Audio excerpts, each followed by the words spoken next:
everyone. Happy Monday. Welcome to the Daily Press Briefing. It's good to be back. I have a few statements at the top and then happy to open it up for questions. The first, and we put a statement out from Jen this weekend, but just to reiterate to folks that the Secretary will be traveling from February 13th through 18th. He will visit Seoul, Beijing, Jakarta, and Abu Dhabi to meet with senior government officials and address a range of bilateral, regional, and global issues. This is the fifth trip to Asia for the Secretary in the past year.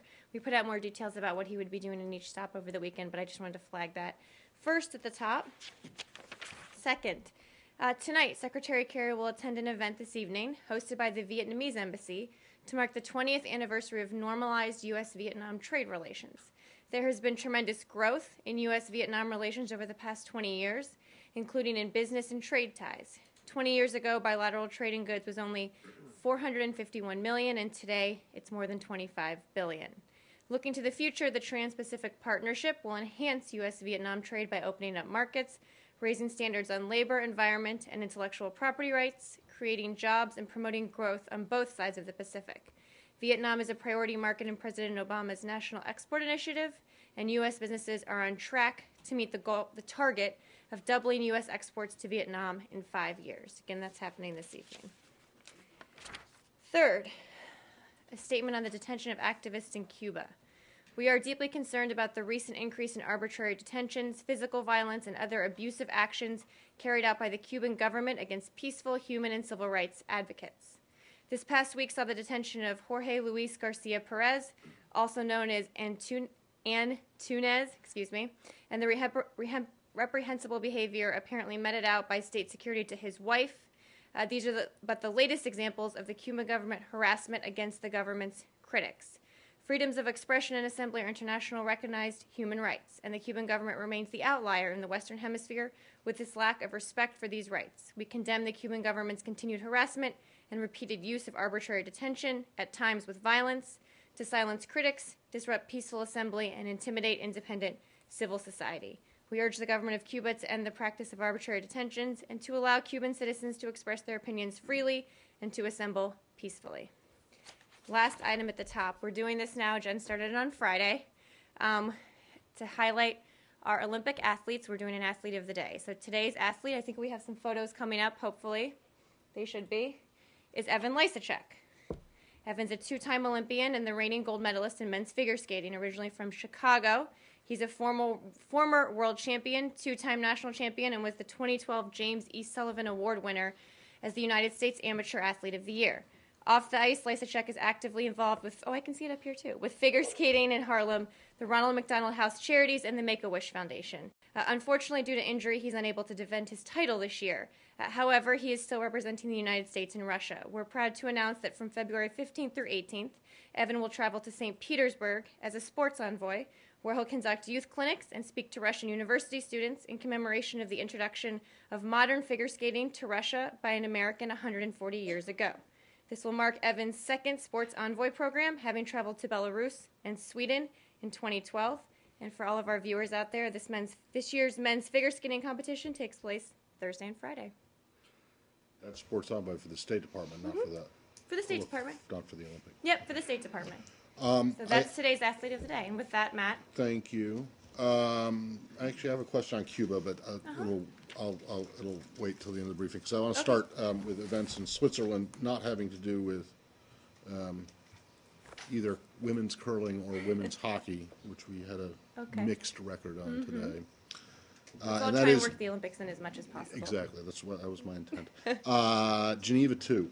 I see that the UN has announced that on Friday, on Valentine's Day, in fact, Brahimi, the Russians, and Wendy Sherman are going to get together.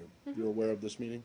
Can I just ask, given the slow walk that's been going on in terms of from the Syrian government side, in terms of humanitarian aid into homes, as well as the talks themselves, which don't look like they're going very well at all today, why are you having this meeting 4 days from now? And doesn't there need to be something to jumpstart this between the three of you, U.S., Russia, UN, the main initiators of this whole process, to get some results? Right. Well, a couple points on that. Today, already in Geneva, Brahimi, Special Joint Representative Brahimi, has met individually with both sides today to restart the negotiations. They'll continue discussions today and tomorrow.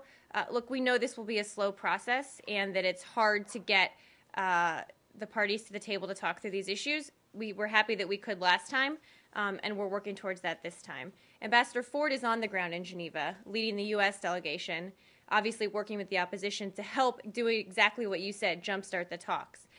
So really, it's a UN-led process. The Undersecretary, when we have more to talk about in terms of her meetings in Geneva, we will.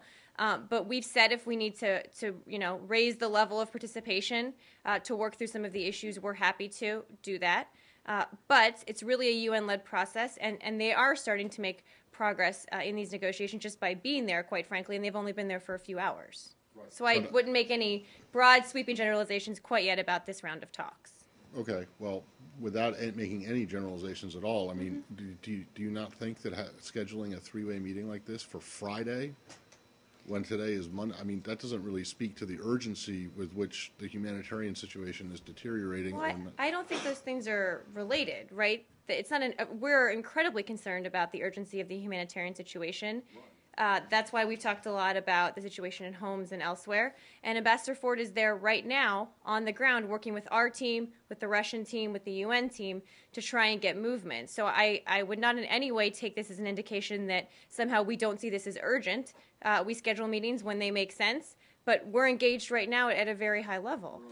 My question is not about, I'm not suggesting that you don't see it as urgent. I'm asking, are you comfortable with the UN apparently taking its time to schedule these kinds of meetings when the situation is so dire on the ground, and it doesn't look like anything. It looks like it will be major progress if Brahimi can get the two sides in the same room together from this morning, this round.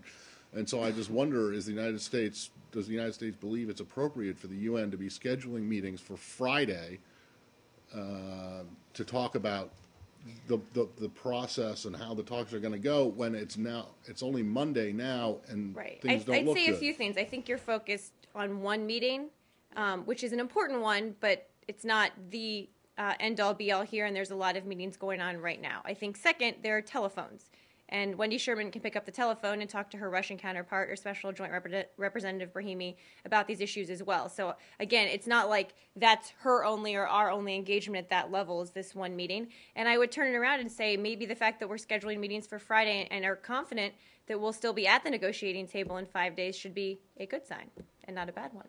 Maybe, but we'll see. Okay? Mm-hmm. On Syria. And this meeting is coming after the Russian deputy foreign minister has proposed today that the Americans and the Russians participate in the negotiations in Geneva and meeting with the two parties and Akhdar al-Brahimi. Is this meeting is part of this proposal? In general, we've always said that if additional meetings like this one or like the one on Friday under UN auspices will help the negotiations move forward, then we're, of course, open to them and ready to consider those. Obviously, the most important element in these discussions happening in Geneva is having the Syrian delegation start on detailed discussions. So obviously, we are happy to play any role in having discussions with the Russians or the UN about how to move the process forward, but the real talks that matter are the ones between the Syrians themselves. Does that mean that you will be part of the discussions with the two parties and Akhdar al-Brahimi or not? Well, I don't want to preview what will happen over the next few days. Obviously, these things are very fluid, and it's up to the UN to set the agenda and determine who's in what meetings.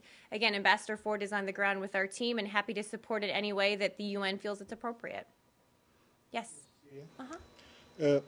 What are you expecting as an outcome from these meetings, at the beginning? Because it seems that at the beginning you were talking about political transition, and now we are talking about three issues, which is refugees, humanitarian aid, or similar exchange of prisoners of whatever you can, prisoners of war or this type. What you are expecting from these meetings? Well, those aren't, right. No, that's a good question. They aren't mutually exclusive. I think a lot of those issues, including humanitarian aid, is also in the Geneva Communiqué. So when we talk about the eventual end goal being implementation of the Geneva Communiqué, it includes things like humanitarian access, for example. So obviously our overall goal is a negotiated political transition that leads to a transitional governing body chosen by mutual consent. That has not changed. Now, that doesn't mean that's going to happen today or tomorrow. We know this is a very complicated process. I think for us it was important that in the last round the two sides were at the same table together, in fact, exchanging ideas about what that transitioning body might look like. So that's still the ultimate goal.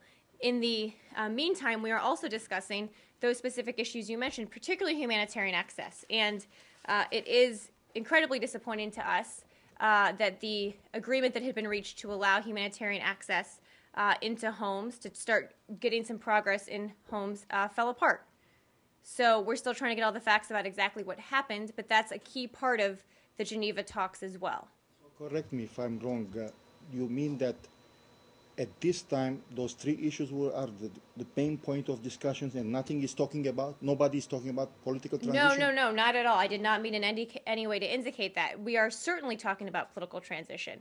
As I said, one of the encouraging signs that came out of the last round was that, in fact, we started to have those discussions. We're discussing all of it, right? It's not just one or two issues. We're having discussions about all of it. Regarding it was reported recently, or maybe today, or maybe yesterday, that a UN resolution proposed by Saudi Arabia and others. Do you support this UN resolution? Do you have anything about it? Which UN resolution are you referring to? Because there have been a couple. Regarding Syria conflict that expected to be raised in UN regarding the exchange, I think, or this refugee status? Well, the one and maybe we're talking about two different UNSCRs. I'm happy to check. The one I'm familiar with is the one we've been working on with our partners to develop a draft resolution about humanitarian access. Is that the same one? Okay. We have developed a draft resolution. We feel it includes provisions that go beyond the October 2nd Security Council presidential statement to really inform the need for greater humanitarian access. Obviously, we're having sort of informal discussions and circulating that draft, so we're not too far down the road in terms of the process, but we know it's challenging to get things done in that forum, but we have seen when we could in the past with the chemical weapons UNSCR, so we'll keep having discussions about how we can move forward on this. You are participating in the formulation of this of the draft, and I think what we're waiting for is Valerie Amos will be briefing on February 13th, which I believe is Thursday, a readout of the Rome meeting that she had to talk about sort of the current state of play, what more could be done, and that, I think, briefing will really inform where the draft goes from there. It was, hold on, the Rome, I have this here somewhere, last Monday, a week ago today. She's not briefing until the 13th. I just don't understand this. She's obviously had discussions, but she's formally briefing the Security Council. I understand, but it doesn't. It seems like the UN is this. It doesn't see the urgency in this. If they have a meeting on a Monday and they wait almost 2 weeks to have a briefing about it to decide about it on a humanitarian resolution. Is the United States comfortable with the pace that the UN is setting here on both the Geneva II talks and the humanitarian situation? Well, first, let me say that it's the UN who, for the first time since this conflict began, got both sides to sit down together at the table. That is not an easy feat. We all wish this process could go faster. We all wish the political transition could. We all wish the humanitarian access could. For a variety of reasons, mostly because of what the Syrian regime has done, it's been very hard to make progress. So, look, this is not something that we all wish we could snap our fingers and make this go more quickly. We are confident that the UN is playing a role in the Geneva talks that's moving them forward under very difficult circumstances. And the humanitarian challenge, just because we're not having a briefing from her until Thursday doesn't mean we're not working on it every day. Well, no, but didn't you just say that the resolution would wait until after her presentation? Well, what I said is we have circulated and are working on draft text right now. The presentation she gives on Thursday will further inform that, so we can hopefully move forward with something. We're not working on it. I'm not saying you're not, Yeah. but I mean, if you're not going to put the resolution in blue or bring it to a vote until at least after Thursday, I mean, wouldn't you be happy? Shouldn't this have been done 3 weeks ago, 3 months ago, 3 years ago, maybe? I mean, what's going on? Again, we would have liked to make progress on all of these fronts. Yes, 3 weeks, 3 months, 3 years ago. There are a variety of reasons that we've talked about a lot in here about why it's really hard to make progress here. But we are committed to doing so and to trying to move the ball in any way we can. Yes? How do you see or foresee the possibility of coming to a conclusion that you are referring always that it has to be by the Syrians for the Syrians. And as much as is reported, I'm not sure you can correct me, it's that people are not sitting together. I mean, are you playing mediating role or... The UN is really playing the mediating role, and we saw it the last round in Geneva where the two sides did sit down at the same table together and start talking. They haven't so far today. Mr. Brahimi met with both sides individually to talk, which is also a helpful forum, right? To get each of their ideas without the other one in the room. Sometimes that's very helpful. So yes, we don't play the mediating role, right? We are there to assist in any way we can, particularly with the opposition, to be able to work with the opposition as it goes through this negotiating in the same way, quite frankly, that the Russians are with the Syrian regime. So we'll keep talking to folks on the ground to see how best we can play a role.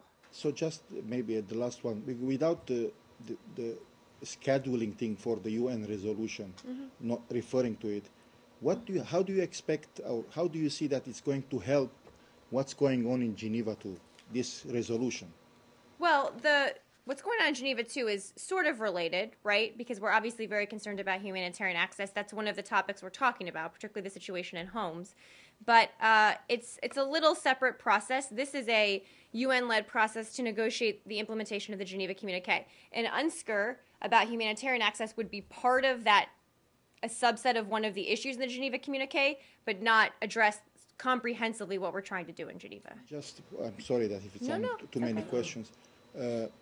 What is the latest with the chemical weapons status? Yep. So just one quick update. The OPCW has reported that a third shipment of chemical weapons material took place from Syria today. Like the first two shipments, this material represents a small amount of the material Syria is obligated to bring to the port of Latakia for removal.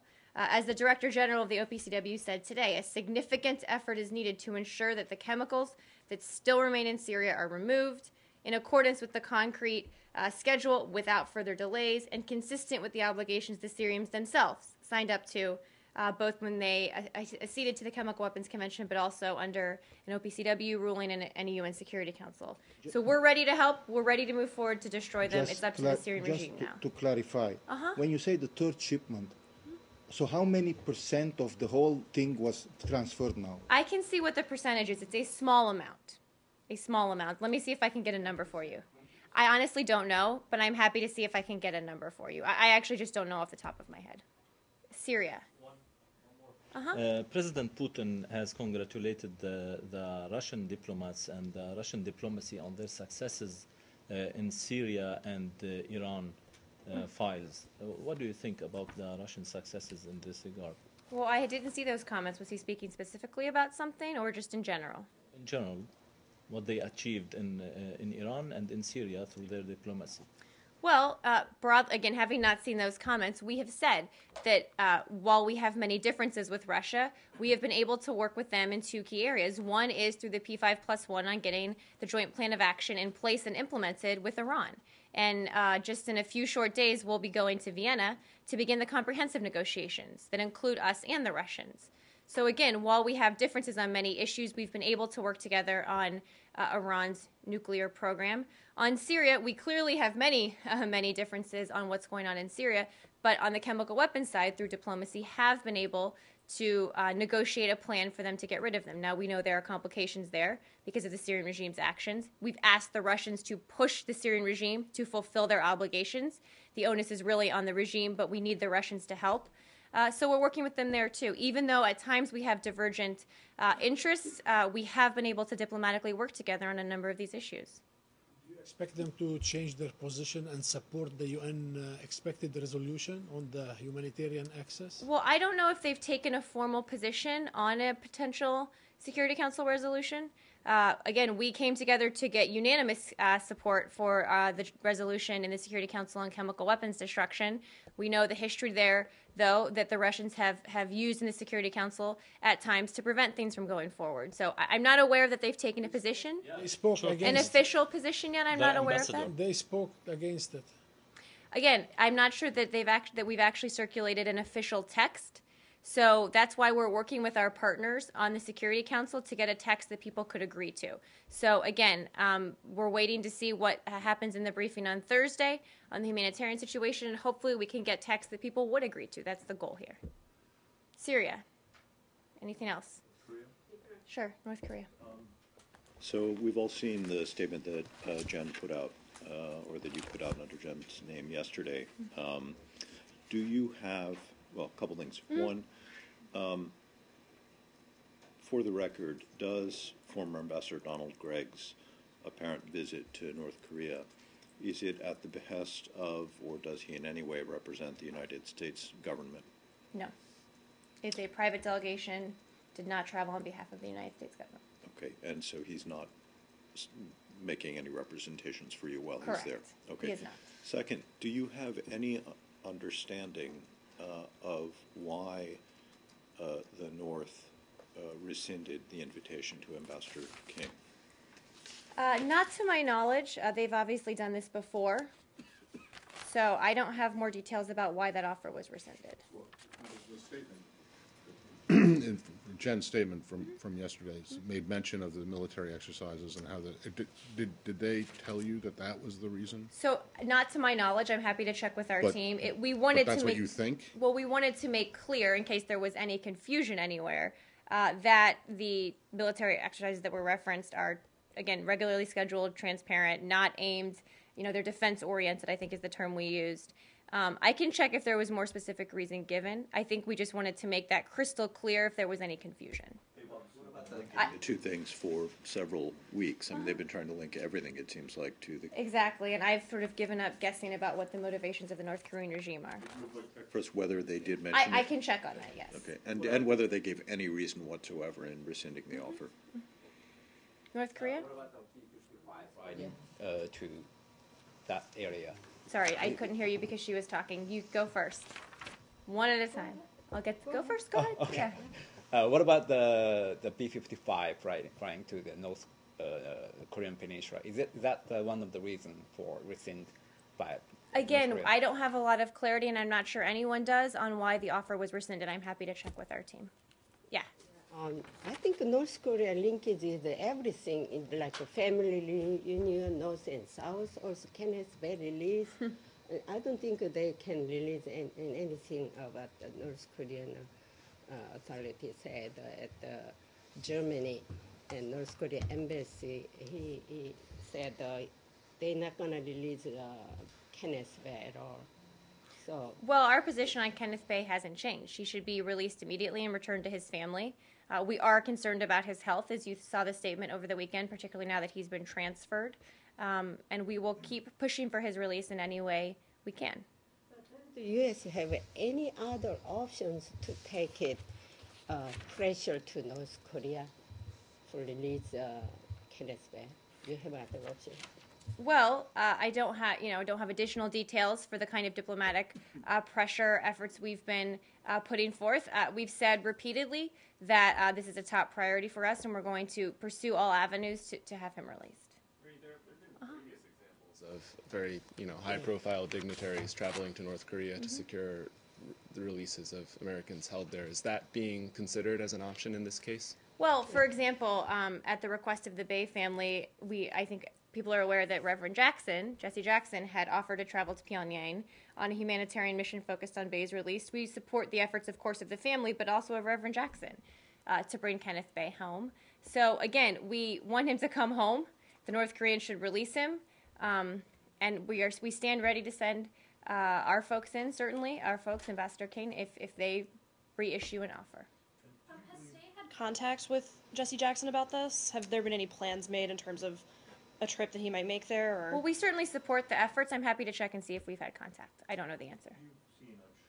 The quotes attributed to Mr. Bay that were published in a Japanese newspaper, and I am told, but I have not myself seen, what has been described to me as video of an interview with him, I think in the presence of the protecting power. I'm not certain of that, though. Do you believe that the quotes, either in the video or in the newspaper, are bona fide and that they were uncoerced, as it were? Or are you suspicious of the circumstances under which he is quoted? Well, we did note, and I think he included an apology, I believe, if I remember correctly, We noted the statements that he made. I'm happy to check and see about the coercion issue and if the protecting power was there. I'm just not entirely sure.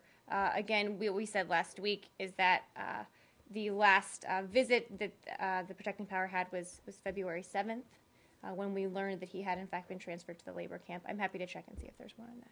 North Korea didn't say anything about why they not release the Kenneth Bear. Reason why? They haven't told me. They didn't have any officially saying through the channel. I'm happy to check with our folks to see if we have more clarity on that. We've been very clear that there's no reason to keep him incarcerated. Yes. Anything else on this? Scott.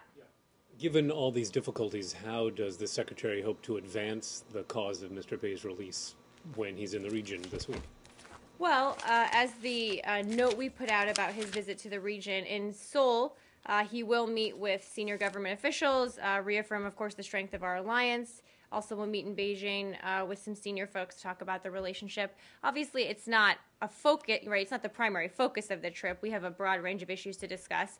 But anytime we go to the region, obviously, it's something that we're asked about, and it's a top priority for us. So if there's any other ways we can try to advance the cause of getting him released, we're happy to do so. But I think these meetings are really focused on bilateral issues, mostly, as far as I know. Might one of those ways be speaking with the Chinese? Of course, the Chinese enjoy a special relationship with the North Korean government that has proved helpful in pushing some of our mutual goals, right? Whether it's denuclearization of the peninsula, getting North Korea to stop taking provocative actions. Certainly, if there could be a role, again, I don't know that there is, but if there could be, I'm sure we'd be happy to have that conversation. State Department considering asking Dennis Rodman to go and negotiate Mr. Bay's release? Not that I have heard. And it's funny, I did a talk this weekend at my alumna for my university, and I got asked about Dennis Rodman. And they said, I bet you never get asked this. And I said, oh, believe me, I get asked about Dennis Rodman a lot, and I can assure you he's not there representing the U.S. government. Why is the Secretary going to Japan on this trip? We schedule sometimes permit certain places for certain reasons. Obviously, Japan is a key ally. I believe Deputy Secretary Burns was just there. No specific reason that I know of. It doesn't reflect any of the tensions in the relationship? Not at all. In no way. And why is he going to Dubai? What's the specific reason? He's going to Abu Dhabi. Abu Dhabi, sorry. What's the specific reason? To meet with senior Emirati officials to discuss a range of bilateral and regional issues. Obviously, we know that we work with them quite a bit on a number of issues, including Syria, including Egypt, including other issues. So. But you're not aware if there is a larger, if he's going to be meeting with people other than Emirati officials. In other words, like another Arab League follow-on committee meeting or a London 11. I don't have more details on the schedule. It's still a few days away. When we have more details, we're happy to share them. When you mentioned Syria and Egypt, did you mean to suggest that those were two of the primary areas of interest? I was just giving examples of times we've talked. So it wasn't specific to these meetings. Okay, and do you know if these meetings are likely to be particularly focused on Iran? I can check. Obviously, that's another topic we talk to the Emiratis a lot about. I really just don't have a good sense for what the meetings will be focused on yet. I think that's probably still being worked out. Do you have any idea why the Secretary Kerry visit this area at this moment now, in terms of, for example, South Korea, in terms of nuclear issues or Kenneth Bay issues or something? Well, I don't think there's any magic timing to why the trip is happening now. We've been looking forward to doing a longer trip to Asia. I know the Secretary has been. So I don't think there's a specific reason why. Is any one of the reasons? Is it one of the reasons joint military exercise is going to start very soon? I don't know if it's tied to that. I think, honestly, we've just been tracking towards an Asia trip early this year. There were a number of countries we wanted to visit, including Indonesia, where we'll be talking a lot about climate change, quite frankly. So I think there's just a lot of business we need to get done, and he wants to spend Valentine's Day in Asia. What can I say? And at the same time, China, recently China is kind of really frustrated by the U.S. criticized, especially about the ADIZ and South China Sea issues or Senkaku issues. Mm-hmm. So how the Secretary Kerry talk about U.S.-China bilateral relationship in terms of new model of major power relationship?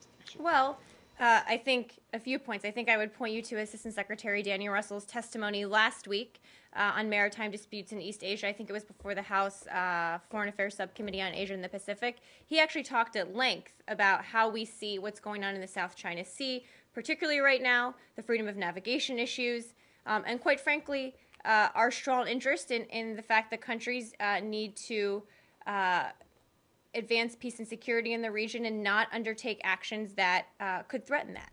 So he spoke quite at length about this. I think the Secretary will be reiterating those thoughts. You know, I think he'll be picking up on the meetings that our presidents had at Sunnylands that really kicked off this phase of the U.S.-China relationship. Talk about all the ways we're working together. I mean, we're working with China in the P5+1 on Iran. We work with them on North Korea. But also, we do have a number of issues, particularly in these disputes in the region, where we have some honest conversations we need to have. And I think that's shows the strength of a partnership that you can have those and keep working together on all the other issues.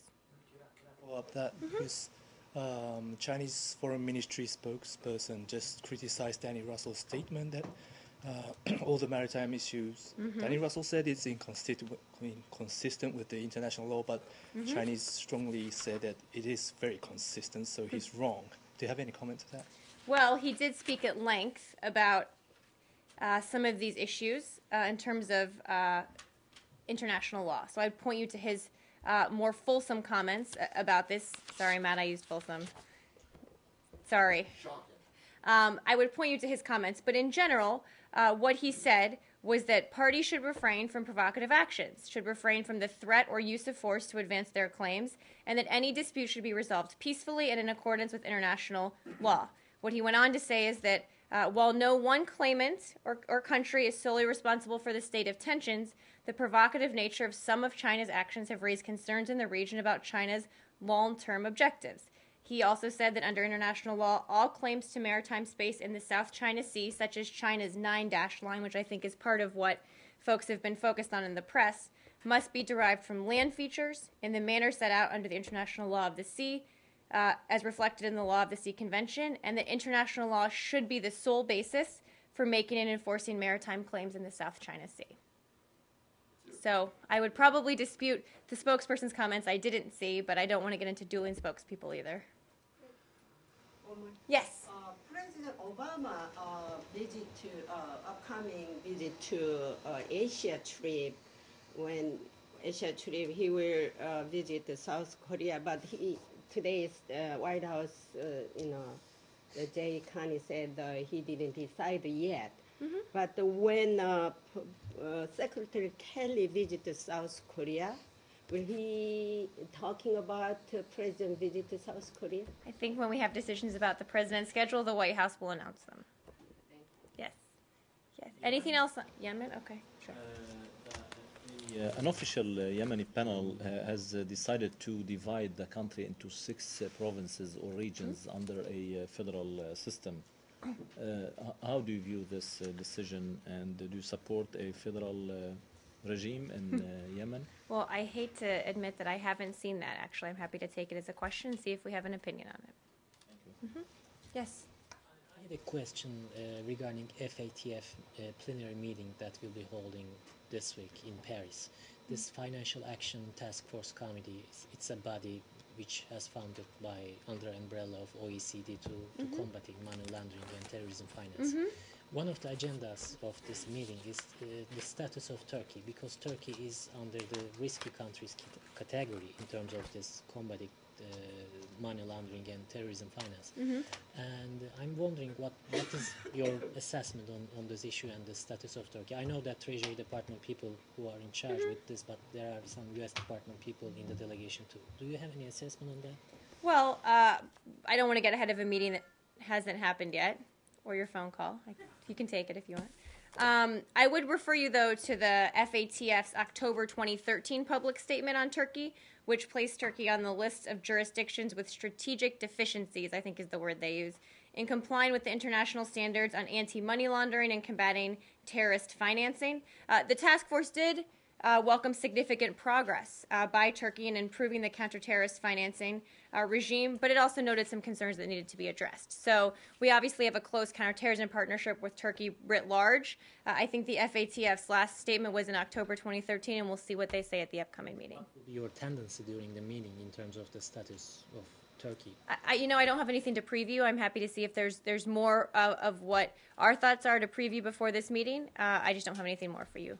In general, the steps that Turkish government took in terms of this combating money laundering and terrorism finance are satisfied for the U.S. government?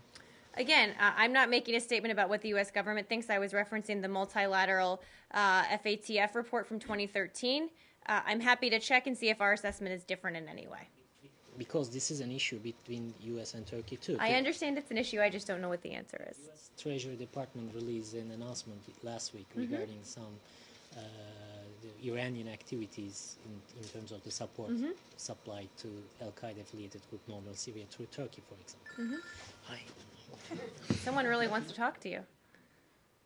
I'm wondering if what do you think of this relationship with the Iranian activities, Iranian support going to Turkey? I think I'll let the designations speak for themselves. And again, I'm happy to check with our folks and see if there's more I can share. I just don't have more for you. Does that mean, because I had asked Jan a couple of questions last week about Turkey and deeper concerns about terrorism financing and stuff like that, was there not an answer well, for this, I question? I don't think she had all of this last week. Yeah, that was FATF. Mine was not related to FATF. Well, but I think the FATF is what we are relying upon to sort of give the baseline assessment on this issue, to note that there has been some progress, but there are still some concerns that remain. Again, I'm happy to see if we diverged from it in any way. I don't think necessarily that we do, but I'm happy to check. And there is this upcoming meeting that we can talk more about. In the back, yes. I want to ask you about the recent EU regulation regarding visa reciprocity that makes it possible for the European Commission to impose visas on Americans if the US does not lift the current visa requirements for countries like Romania and Poland. So my questions would be, first of all, what efforts are being made at the level of the State Department to admit those countries in the visa waiver program? And what impact would the imposing of visas on Americans have on the transatlantic relationship? It's a very good set of questions. I'm not familiar with that specific issue or proposal that you're referencing, so let me check with our folks and I will get you an answer. Yes? Yes. On Benghazi, the House Foreign Affairs Committee released a report on Friday, and it talked about the ARB, the Accountability Review Board, and it cited a fault that how Secretary Clinton and Undersecretary Patrick Kennedy at the time were allowed to select the members for the ARB. How do you respond to that? I didn't see that report, so I'm happy to, the report you referenced, I'm happy to take a look at it. I mean, we've stressed very clearly that the Accountability Board was an independent body. I think if anyone in the House would like to question the credibility of Ambassador Pickering or Admiral Mullen, they can do so. But we stand by the Independent Accountability Review Board's findings. We've been implementing many of the things they suggested. Isn't it the law that the Secretary of State decides? Sure, that's what the law says, I guess. I to be fair, I'm not, having not been here through all of that, I'm not aware of how the ARB was selected. It sounds like from the first row that the law says that, but let me double check so I don't just rely on Matt and Arshad, although I do know they know a lot of the history here. But again, if that's the case, then I don't know what the follow-up is. Cory, can I ask you about implementation? Yeah, well, which I think she had a follow-up. Yes, I do. Well, just looking at this as an example, how can you have, like, for example, you have a company and they're deep underwater, and then those executives choose their own review board to look at them? So how can you have... I don't see the comparison, quite frankly, and I think that nobody who reads the ARB could say in any way that it was not very tough on what the State Department did and what we needed to do better. Nicole, do you have a follow-up? I have one more. Oh, you have one more? Yes. On Benghazi? One more. Yes. Okay. And on this report. So in this report, it also says that Secretary Clinton was very aware of the Al-Qaeda affiliates that were in Libya. Do you have anything else to say on that? I mean, we've said that we knew the security situation wasn't great in Libya. Nobody has said otherwise. But what we've said repeatedly over weeks and months is that there was no specific threat that led to the attack in Benghazi. So again, you can only prevent something if you know specifically when it's happening. We knew the security situation was a difficult one, but we don't take these jobs just to serve in places that are totally safe and secure. That's actually our job, to get out to places all over the world and do the really tough work that our folks were doing there.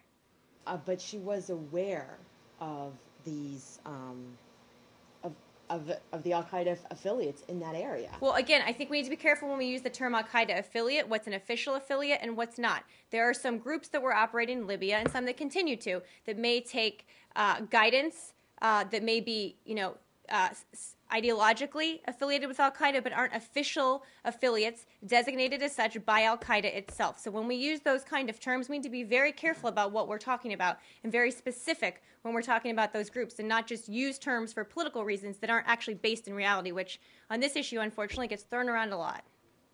Moving on. Yes? Yeah, I was just wondering if you could update us, if not now, at some point, on how implementation of the ARB has been going. I can check and see what the latest is. I know I had a bunch of this when the Senate report came out recently. I'm happy to actually take that as a question. We released an updated fact sheet on the status of implementation. Let me see the date. In mid-January, right around the time the Senate Select Committee on Intelligence report came out. So I'm happy to send that fact sheet around again. It has updates on all of the implementation as it was happening. I don't know if there's anything new since then. Yep.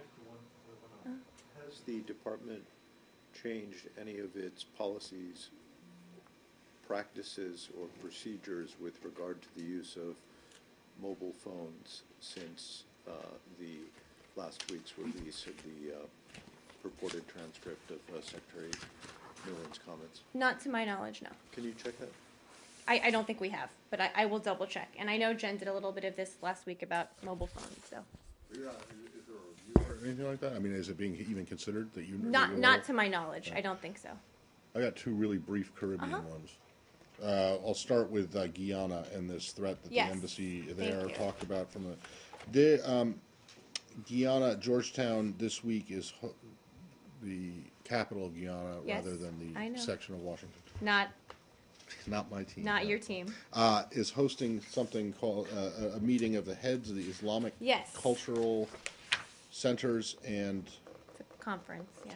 I can't read my own writing of Latin America and the Caribbean. Yes. Is this warning in any way related to that meeting at all? No. Okay. Not to our knowledge in any way. No. Okay. No information that it is. Okay. So could you just for the record here restate what the warning is? Yes. And then if there is any additional information about it, could you provide us with that? Yes, I can. So on February 9th, the U.S. Embassy in Georgetown, as Matt said, issued a security message to inform U.S. citizens. This is one of the security messages our embassies send out to folks there, that the embassy has received unconfirmed threat information relating to Caribbean Airlines flights destined for the United States departing on Monday, February 10th. So today. Out of an abundance of caution, the embassy advised all U.S. citizens in Guyana traveling on Caribbean Airlines to the United States from Monday, February 10th through Wednesday, February 14th to make alternate travel arrangements. Again, this is out of an abundance of caution. This is an unconfirmed threat information.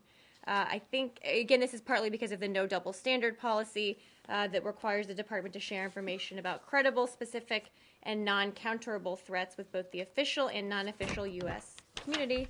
And again, not related to this conference. Non-counterable? No. What? Yeah.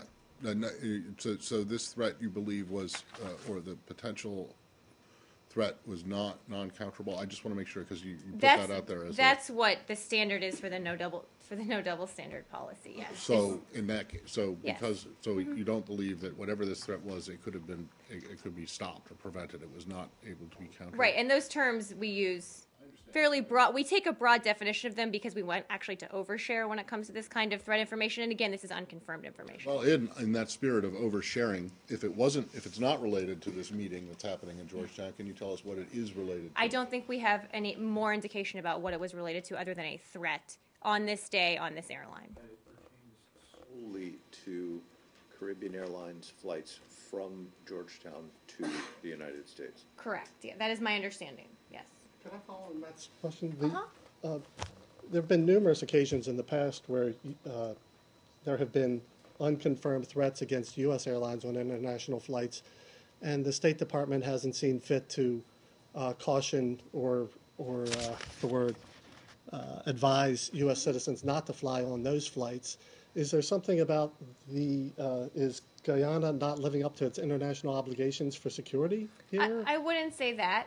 Every threat is different, and we look at each threat differently and address each threat differently. So I wouldn't make any broad generalization about Guyana's ability to counter these kind of threats. When we have something, again, that we think is credible and specific, then we take precautions. There's no double standard. If this had been a U.S. Airlines flying that same route, you would have made the similar type of recommendation. If it was the same kind of threat, I have no reason to think otherwise.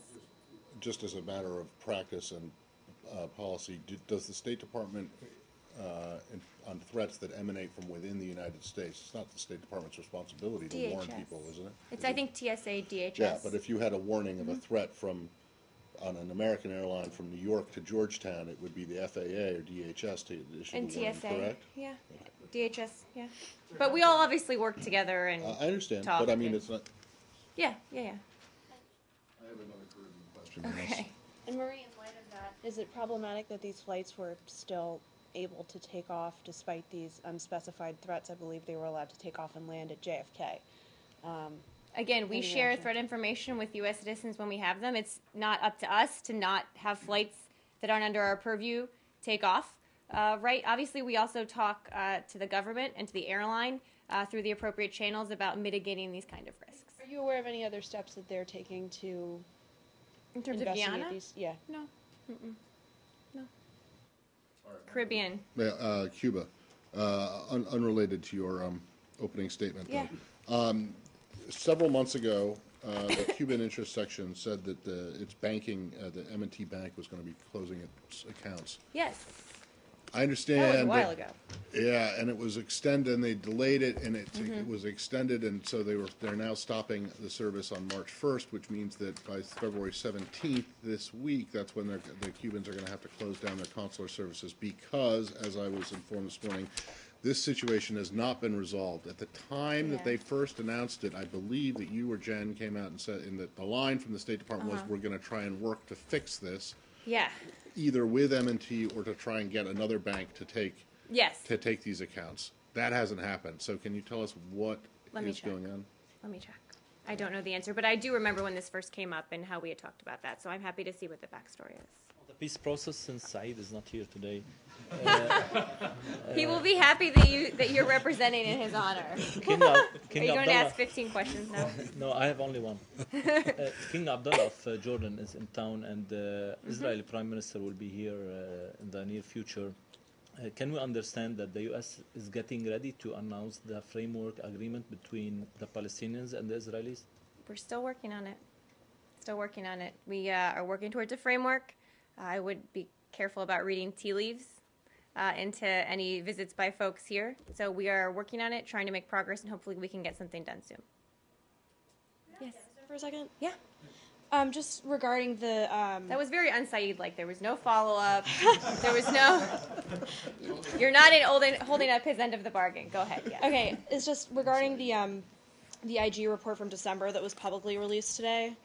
There's a section in it where they talk about how the U.S. Embassy Kabul declined to provide its contingency plan in the event that a BSA is not signed to the IG. Is there a reason for that, and can you provide any details of what their contingency plan would be? For embassy operations? Yeah. I'm happy to check. I don't know the answer to that. The IG report is about planning for the transition. Yeah, I saw some of the reports. I just don't know that specific answer. Well, is it not the case that you're not that you're still hoping for BSA? Well, of course, yes. The answer, broadly speaking, is that we still think President Karzai should sign it. But we've said very clearly that without a BSA, we cannot have troops in Afghanistan. So the question then is, how can the IG conduct a full, thorough audit of these plans if you won't share them with I know that we have worked with the IG very closely on a number of issues in Afghanistan and elsewhere. I'm happy to check and see what the backstory is behind that. Right. But the planning, okay. I just don't because know. the planning would include case A where there is one and case B where there isn't Well, one. it would obviously And if they're affect the embassy differently than it would affect military planning or any other kind of Right, planning. I understand that, but maybe, I mean, I don't know if this is the case or not, but is it the case that there is no plan for an OBSA because you're insisting that it's still going to happen? I honestly don't know the answer. I'm happy to check. KRG President Barzani was supposed to be in town after an invitation which will be coming to U.S. government to meet with the president and other U.S. officials. But there is some disagreement between U.S. and KRG, according to the press reports. And the Kurdish sources are claiming that this problem is related to visa problem. The U.S. side is not providing visas to KRG people, etc. So, I haven't heard about any of that back and forth. I'm happy to see what the details are. I just haven't heard of it. Yes, in the back. You in the back, sorry. Almost the back. Just going back to the Benghazi report, because I read it. How there, well, at least one of us in here has. How there was. Oh, go ahead. No. Okay. How there was grave security conditions, and that was known. So how do you respond to that you weren't able to protect people? Well, if it was known that there were grave security conditions. Again, I keep going back to the points we've talked about, quite frankly, for months and years now, which is that we have been very clear that things could have and should have been done differently with security. Obviously, nobody is standing up here and saying everything was done the right way. We've also said that if there were just one thing we could have done differently that would have prevented this, that would be in some ways a more comforting answer, but it's actually not borne out by reality. So what we've focused on isn't playing politics with it repeatedly over and over and over again. It's saying, how can we do better? How can we secure our facilities? How can we prevent this from happening again? That's the way we think it's best to honor the people that we lost there, is to prevent this from happening again, to see what could have been done better and do it better. That's certainly what we're focused on here. We've been very clear from the beginning that that's what we need to do. And again, we are happy if there are members of Congress who are willing to constructively work with us towards that goal. That should be their focus as well, quite frankly. Yes? Is that the Benghazi follow-up? No, different topic. Consultations with Japan, I think, are starting tomorrow on an environmental framework supplement to the Status of Forces Agreement. Okay. I think that's going to be in D.C. I was wondering if you could tell us a little bit about what the State Department's role is on that. I don't know what the State Department's role is. Let me see. I don't think I have anything in here, but I'm happy to. Obviously, I think this is mostly a DoD issue, but let me check with our team and see if we have a role. We very well may. Okay. Yes. Real quick on Libya. Any comment on? There's reports that Anas al-Libi in Tripoli was captured in October 2013.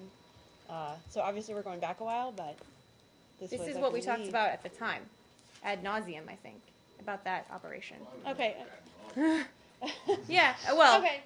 Okay. Fine. Then Not in the way we talk about some things. We talked about this at length. So I believe the news here is that there's a video that's emerged. Any comments on that? I saw those reports right before I came out. Yeah. Do I have any comment on the video? Yeah. Well, I haven't seen it. It's out. I haven't seen it. I don't know if it's real. I'm happy to take a look at it and see if we have further comments. I unfortunately haven't seen it. Okay. Thank you. Thank you. Yep. Maybe not at nauseam. Maybe not at nauseam. Well, I was away when